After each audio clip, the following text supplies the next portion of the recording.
So we're moving on to chapter 9, which is co-occurring disorders and other special populations. Um, this is a really important aspect of what we do as substance abuse treatment providers. We now know that most people with a substance use disorder have a comorbid condition.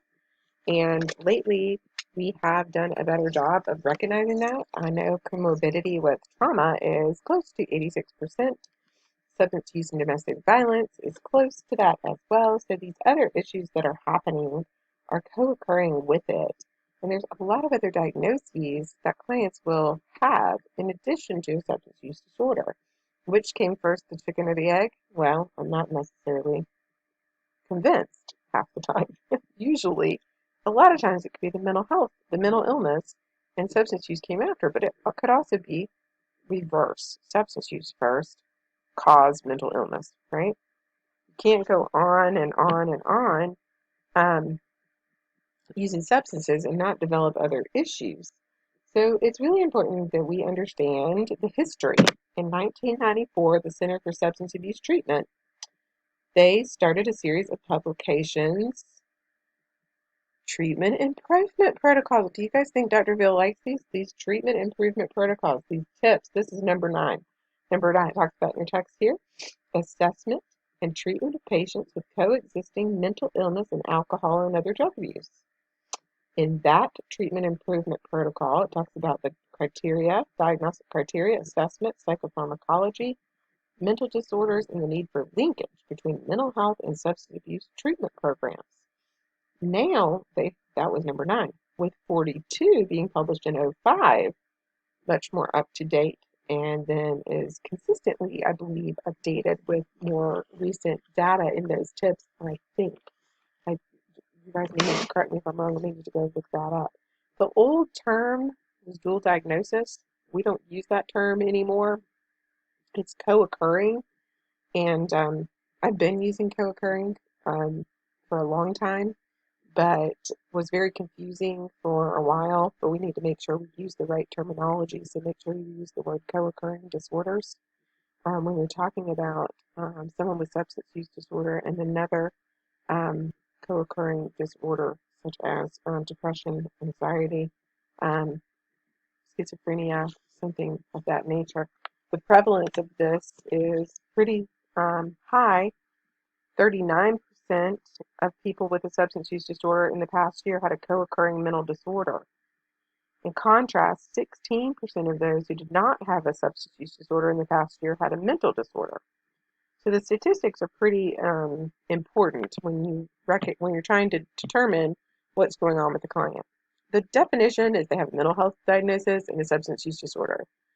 It is not to be confused with substance-induced or withdrawal effects, because those are, if they're having hallucinations and delusions because they've been up for 20 days on meth, if they can even stay up that long. But um, they will tell me that.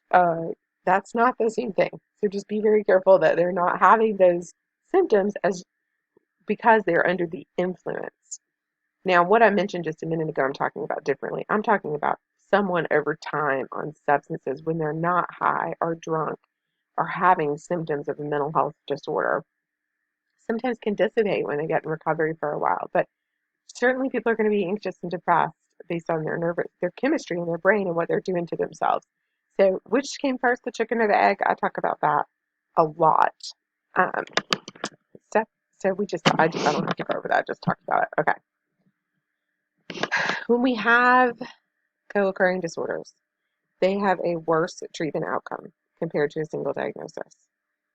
If you're me, if you're Dr. Veal, you think, is there anyone who comes to treatment without the co-occurring disorder? But whatever. I mean, what I think is moot. But did I ever see anyone with just a substance use disorder? I think not. I don't know that I actually did. I've already said these things that are in this slide, but it costs more to treat people with co-occurring disorders because they have more hospitalization.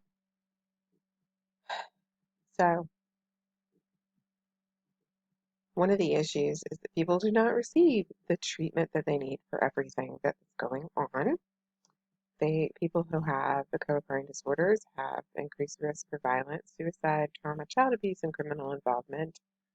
Also, think about the ACEs. So think critically when you think of these things, adverse childhood experiences and the impact and the later life um, on these areas, increased risk for being assaulted and homeless, a lot of medical issues, perhaps infectious diseases like we mentioned earlier, HIV or AIDS or hepatitis from needles. Um, 8% received treatment for both issues in past year, but 72% have never. This is, I don't even agree with this book. I I would say this is Dr. Neal's take from working in substance abuse so long. 100% of them have co-occurring disorders.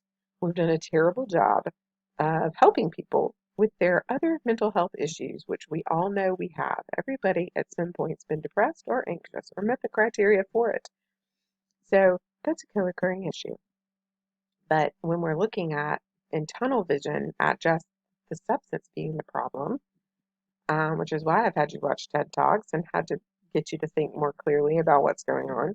When we have tunnel vision about it, we forget and we don't treat the whole problem. We treat one piece of it, and that is not usually the problem. The problem is usually something else. It's usually this stuff right here. That's usually what the problem is. And this is a problem if you're homeless. There are things that lead to substance abuse and perpetuate that cycle. So that's getting off of it. Okay, so how do you do it? You already had diagnosis, so we know you need to do several assessments and see maybe a period of abstinence to see if some of the mental health issues subside. There's some great cases on page 153 about post-traumatic stress disorder and about depression. Clearly, I mean, some of the depression and anxiety will clear up, and then you have to see if it continues. But there are so many common co-occurring disorders below: dissociative disorders, OCD, gambling, sexual disorder, sexual addiction, bipolar, depression, eating disorders. And if you don't medicate and help people with these disorders, they're going to use because that's what they're using for in the first place. Or that's what I think. And did you notice back here the citation was Proshka from Proshka and De Clemente. State of the change. Okay, moving on. So treatment considerations. Same with everything else. Different degrees of readiness to change. Specific treatment for dual diagnosis may be difficult to find because they may be put. You're talking about people who are put into maybe a substance abuse program like drug court, and maybe they just have substance abuse treatment, but they don't have treatment for the other issues. Maybe they don't get individual. I think they do here in our drug courts, but maybe they're just put into treatment programs that focus on substance abuse, and they don't get any help with the other issues. Um, Medication is really important. So what if they're put into places that don't allow medicine?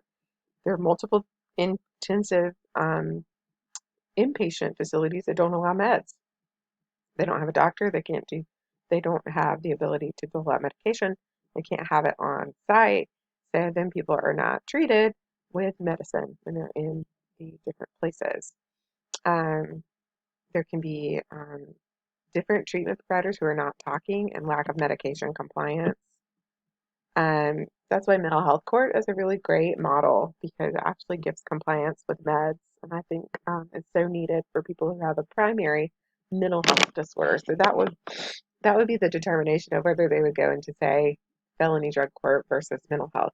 If you went into felony drug court, your primary diagnosis would be substance use disorder, and the mental health diagnosis would be secondary. And if you went into um, mental health court, the mental health would be primary.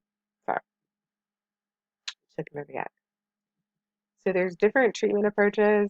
Usually, it's more of a triage approach where you are addressing the most serious thing first. I mean, if they're suicidal, you're addressing that first. Right? You're just keeping them as safe as possible and trying to figure out do they need to detox, and then running that treatment side by side, addressing one issue, then the next, and then maybe addressing them in a parallel fashion.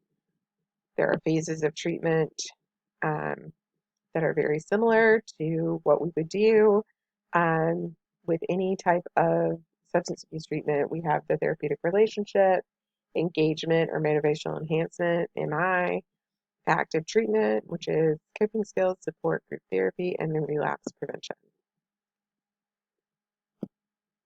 Was a meta-analysis study by Cleary, Hunt, Matheson, and Walter in '09. They conducted this meta-analysis of 54 studies that were randomized and non-randomized trials, which assessed psychosocial interventions for people with severe mental illness and substance misuse. So that's the co-occurring. And they looked at CBT, motivational interviewing plus CBT, dual diagnosis, group therapy, integrative assertive community treatment, or ACT. You guys have heard of ACT teams, intensive case management and non-integrated ACT residential programs and contingency management, which we talked about earlier. And the results showed that MI had the most quality evidence for reducing substance use over the short term. MI combined with CBT resulted in improvements in the mental state were also apparent, as well as reduction in substance use. CBT alone showed little consistent support. And let me tell you why. Well, let me tell you what I think. Does it matter? I don't know. I think it does because I've actually done some of my own research, but um, that's because of the trauma. Just CBT alone for severe trauma. Let's think about the sites where you are right now. I think we had some students who were affected a couple of weeks ago, if I can recall. We had a couple of our students come to class who were very affected by what they heard, the severe trauma from one person in a recovery sports center. So if you think about knowing what we learned that woman had lived through, let's think about that times thousands and how difficult it is to treat if we don't help heal the trauma. If a client is staying in right brain and can't get to left brain, well, CBT is very left brain unless you do imagery work. Imagery work brings right brain on a little bit more and allows you to maybe cross communicate between hemispheres of the brain. So really interesting stuff. But look, you're trained in MI, and that has great results for substance abuse. So bravo for us. You guys should know how to do that backwards and forwards by now. Schizophrenia and substance abuse disorders are a big issue, and we want to make sure we have med compliance for that. So how would you do that? Here's a sample treatment plan for somebody with those issues. The problem, they're unaware of substance effects on mental illness. You increase awareness through psychoed, that's CBT and motivational interviewing, so you're not confrontational using those MI, the spirit of MI, and dancing with them, not wrestling. The problem is that do not see substances as interfering with personal goals. The goals see substance use as inconsistent with goals. So that's your goal. The intervention, so this is a treatment plan. The intervention, explore goals and values and interactions with substance abuse, motivational interviewing, and then uses alcohol to cope with hallucinations. The goal is to acquire new coping skills and not have to use the alcohol, and then teach and practice, which is CBT. And then we have a case example, but that's what we'll do when we get to class. So make sure you read chapters 7, 8, and 9. They're short, but they are good, and they are going to help you so much in your practicum and internship. You're all going to have substance abuse clients. A lot of you are in substance abuse organizations, and then we're going to talk about special populations when we get back to class together. Hopefully, we'll all be there next time.